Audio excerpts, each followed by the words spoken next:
Hello, you guys. Welcome back to the channel. Happy Feminine Friday. We are back, better than ever, as we promised. We're here to discuss the 5 major negative narratives that circles around social media. And I know this is going to be a little spicy. I know some of you might have a lot of opinions. If you do drop a comment below. I want to hear them. I want to hear your thoughts. I want to hear if you agree with me, if you disagree with me.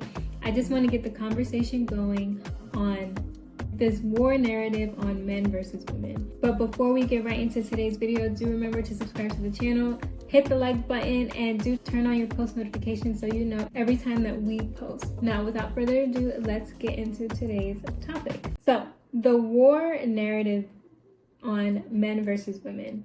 Relationship dynamics, dating. Social media frames dating as a competition. Who has more power? Who needs who more? Who brings more to the table? It turns relationships into warfare and teaches people how to win arguments instead of building intimacy.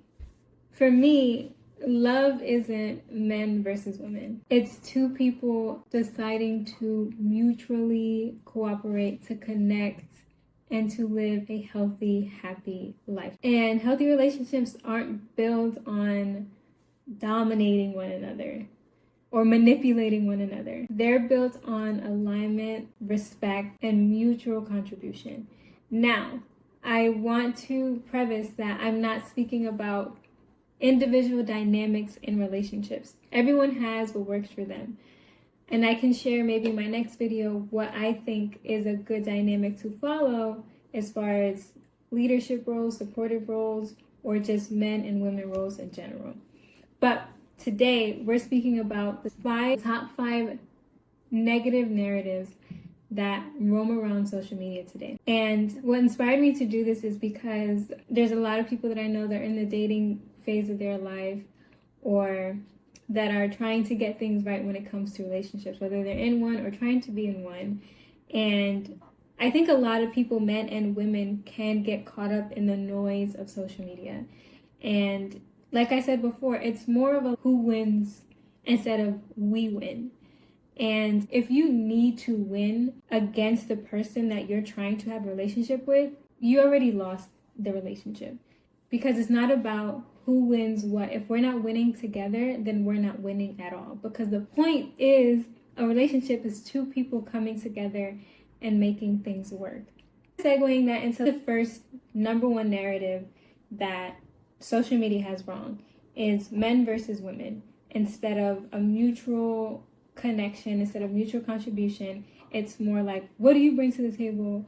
What do you have to offer? I have to lead. You have to follow, you have to do this, you have to do that. I need this, I need that. There's a lot of entitlement in men versus women. Instead of you genuinely trying to get to know the person that you're trying to be in a relationship, instead of you trying to love the person that you're in a relationship with and create good and happy times, people focus more on what this person brings to the table when half of the time, no one's bringing anything of real substance to the table. Because if that's your first thought when it comes to entering a relationship, what can this person provide for me? That says a lot about you, and that says a lot about the things that you need to figure out. Because most of the time, at least in the beginning, right, when you're getting to know someone, I know if anyone came to me, and it's been a while, but if anyone came to me and I'm on a first date or I'm getting to know you and it's been the first couple months and you're just like, what do you bring to the table? I'm going to respectfully get up and go. And that's no offense to you. And thankfully, in sharing a little bit about my personal experience with you guys, thankfully that just hasn't been my experience. Because most of the time, your actions, your behavior, your small mannerisms speaks for you. The things that you're interested in, the conversations that you bring up, the way that you may even eat your food, the way that you may enter a room, the way that you move in your own space says a lot about who you are and the value that you bring. And thankfully, I've just never had that conversation with anyone. And I'm grateful and for the way that I was raised, for the things that I've learned throughout the years, for who I am as a person, because I hold myself to a certain esteem. I hold myself to a certain standard. That the need to have that conversation, the need to ask that question has never come up. And I never felt the need to ask anyone else that question. Because if I'm sitting here and I'm on a date with you, this is me intentionally saying, hey, there's some kind of connection here. There's some kind of attraction here, and I want to explore what it's about. And naturally, the things that you do, the things that you like, the things that I do, the things that I like are going to come up. So forcing a conversation on certain things, I think is very just distasteful, and just, for me personally, it would put me off, because that's just a disconnect for me. There's obviously things that we would mutually align with that even brought us to the point where we're sitting at this table and having this conversation, or we're on this date. So coming with the expectation, like automatically from the door, of I have more power, or I'm better than you, or I bring more to the table, or you're not good enough for me, is so negative and so distasteful. And it's like, good luck, first and foremost, with life. But I'm not here to be in competition with the man that I'm dating. And I think a lot of women and men are not here to be in competition with the person that they're dating. You want it to be smooth. You want to, like, as they say in the East Coast, you want to just vibe. Like, and excuse that phrase. It just matches what I'm trying to say. And overall, what I'm trying to say is, you shouldn't be in competition with the person that you're trying to get to know, with the person that you're trying to date. You should get to know them and understand that there's something there that brought you guys there. And this is the time now to explore what that is, and explore maybe on ways that you guys do connect and ways that you guys don't connect. It's not a say all be all, but be gentle, be intentional, and don't put your guard up and trying to win a fight like we're at war. Now, segueing into the number 2 negative narrative that's out there. People confusing high standards with entitlement.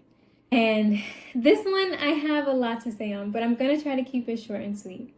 Having high standards is not demanding perfection. It's not demanding money, status, and endless accommodation without self-reflection. And the reason why it's harmful to associate high standards with entitlement is because it encourages people to ask for more while becoming less accountable. And true high standards starts inward.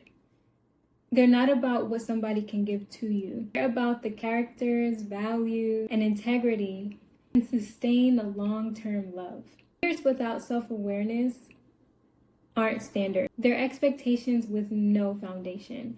And an example of what I mean is, let's just put it out there. Having high standards on what a person should make or what a person should look like without evaluating yourself is setting an expectation with no foundation. I understand people out there that may have more than others from a provision standpoint.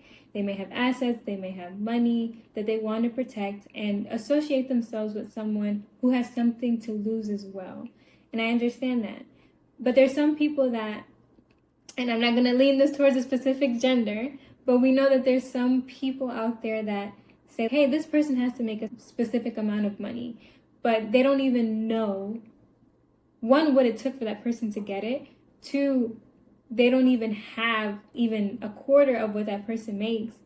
And then three, they don't even have the knowledge in order to manage someone that has that kind of provision and their provisions. And they don't understand the value behind what that person had to do in order to obtain those things.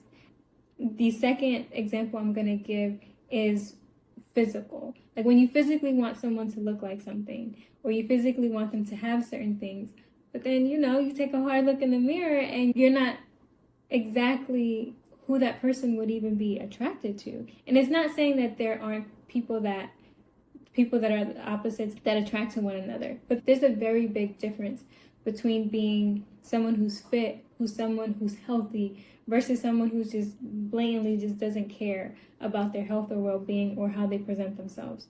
So being mindful of that, you can have your standards, and your standards should mostly align with that person's characteristics. Are they respectful? Do they have integrity? Are they honest? Rather than just it be, do they make a certain amount of money? Are they a certain height? Do they look a certain way?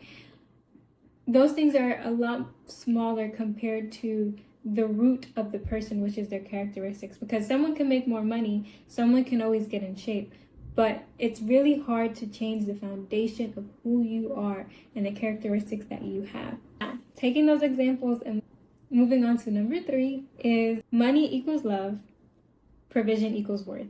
This one grinds my gears just a little bit, because I understand certain things, right?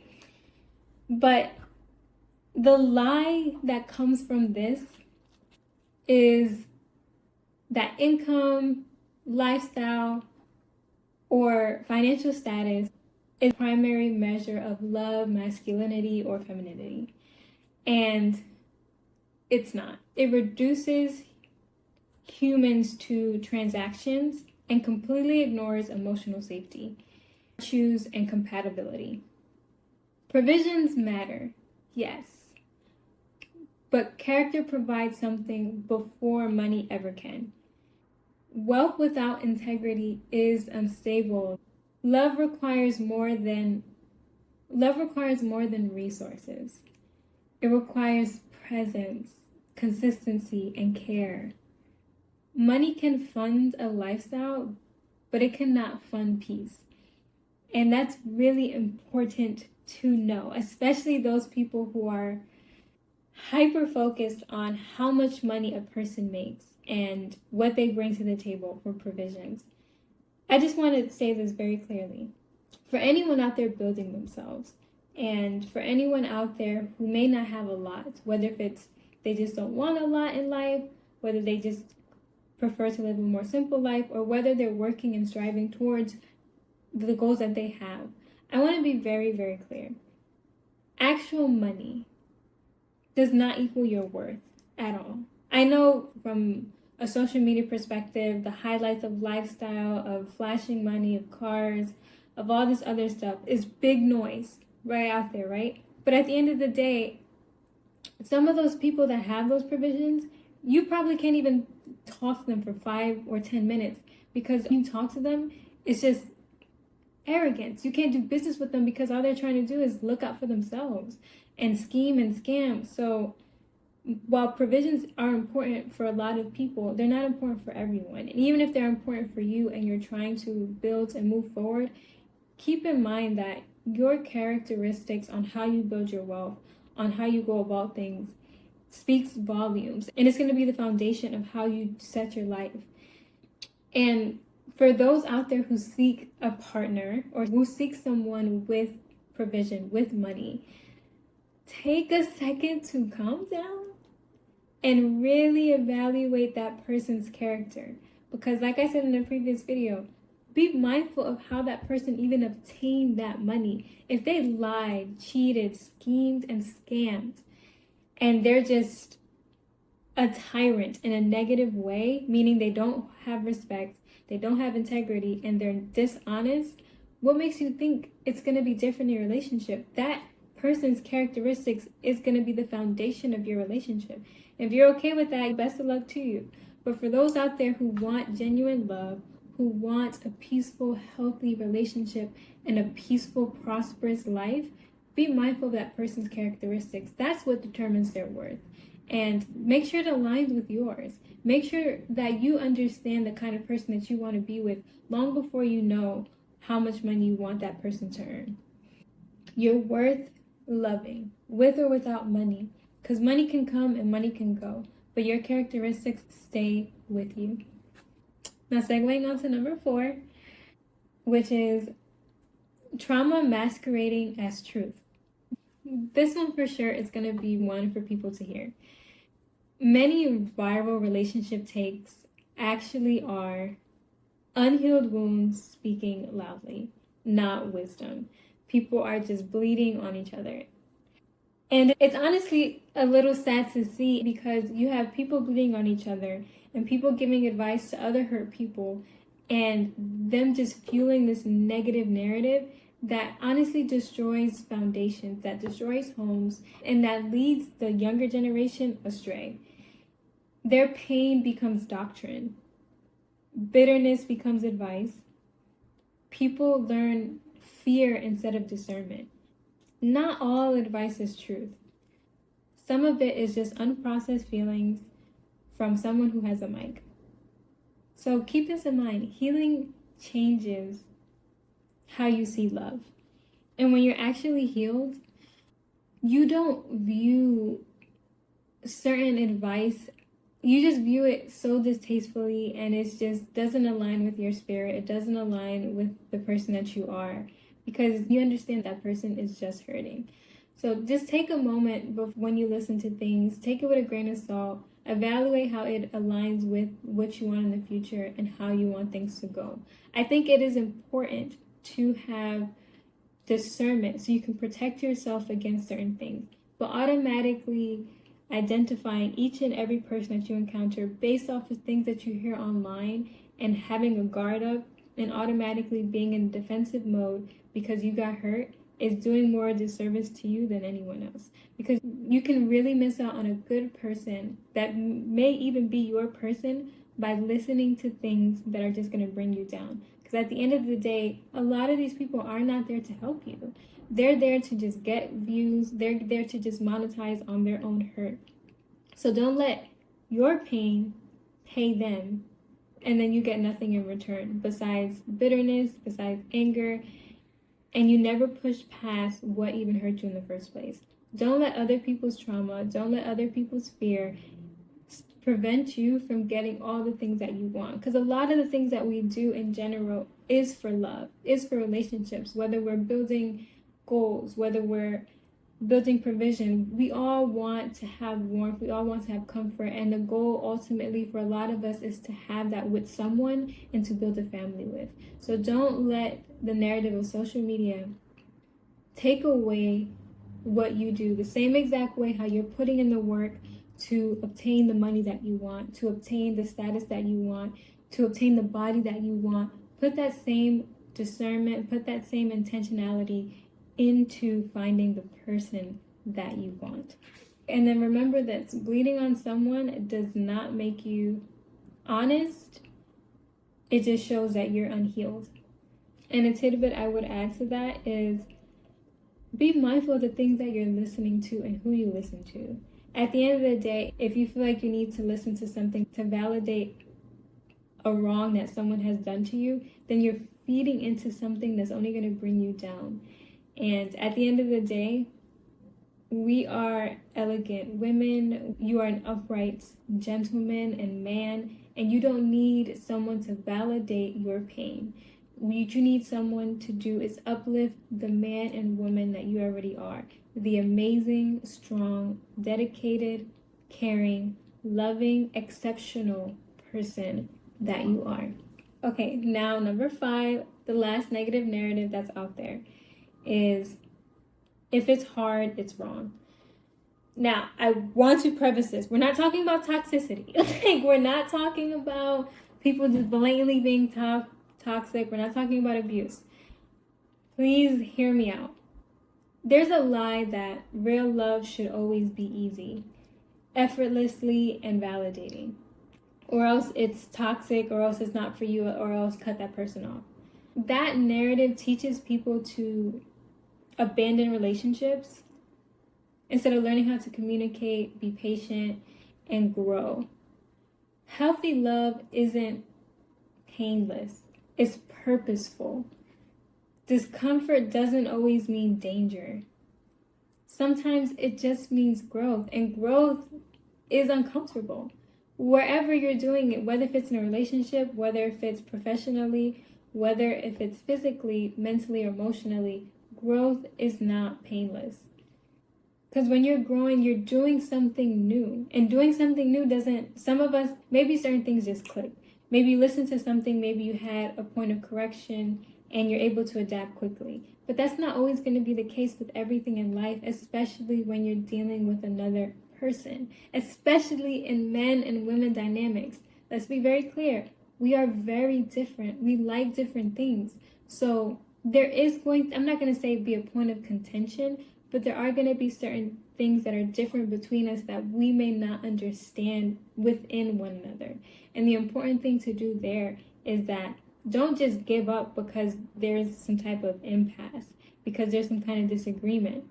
Grow from it, learn the person, and understand you don't necessarily have to do or accept every single thing about this person, but you should respect them for their individuality and who they are. And what I mean by that is you guys may have different hobbies, you guys may have different interests, you guys may have things like this person likes spending alone time, this person likes going out. Those shouldn't be things that automatically break up the relationship. You should find balance and talk and communicate and be patient with one another as you're getting to know one another. Now, if there's obviously like core principle values that you guys are incompatible with, that's very different from blatantly just having a disagreement about something that's small, something that's individual, or something that ultimately does not impact the relationship. You may not like everything about the person that you're gonna be with. Like, you may not like, maybe she talks too much, maybe he's oblivious to certain things. Those aren't things that are necessarily deal breakers.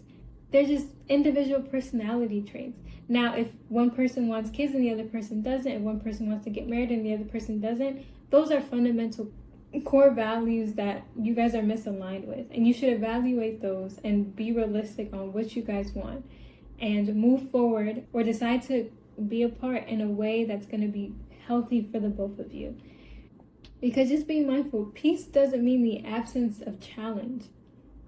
It means presence of safety, even during hard conversations. Because there are going to be hard conversations on where do you guys live, how many kids you want, maybe spending, maybe quality time. Those are sometimes, especially when you guys are not on the same page as things, so those can be hard conversations. Or where is this going, right? Those things like that shouldn't necessarily feel like pressure. And if they do feel like pressure, maybe you should evaluate the person that you're dealing with.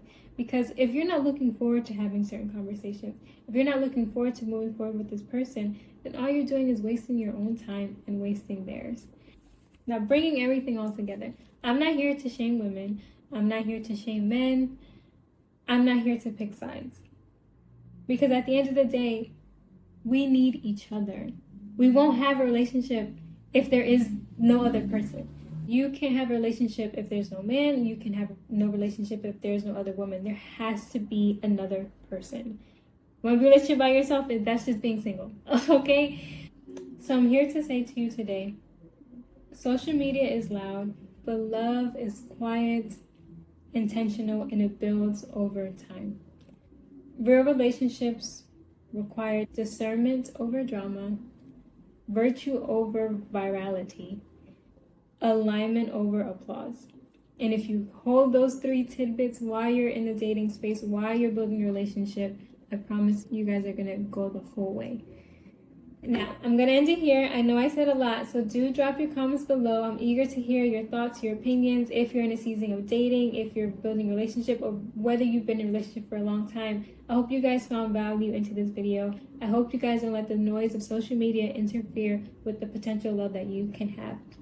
Now, last final reminder, do remember to subscribe to the channel, do like the video, turn on your post notifications, and I'll see you guys in my next video. So, bye.